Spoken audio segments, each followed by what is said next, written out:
I have heard from several people that part of the reason why we don't see more of like the stars pushed is because there are people in the league who feel it's unfair that they don't have said stars. Specifically, this was said to me from several people about Brennan O'Neill, about the reason that Brennan O'Neill is not pushed more is because it's viewed as unfair that everyone doesn't have a Brennan O'Neill.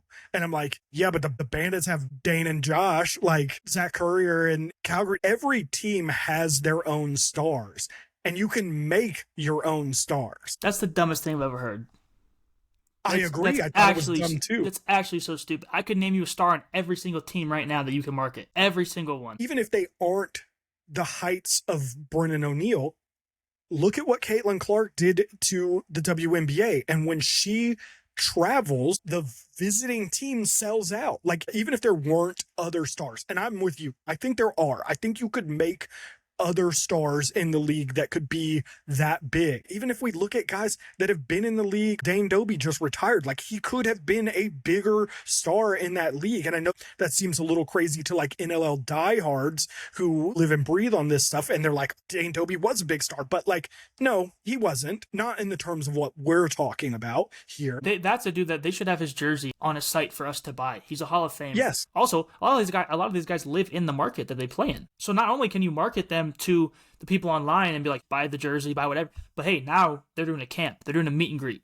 I'm not doubting that they told you that. It's just funny that because it's like that's such a lazy approach to be like, well, we don't have that. Yeah, when I was told it, my first reaction was like, there's no way you would run a professional sports league and not promote your stars. And then I started looking at it, and it was like when Brennan O'Neill was in camp, training camp's 2 weeks long. The Wings posted one picture of Brennan O'Neill. One.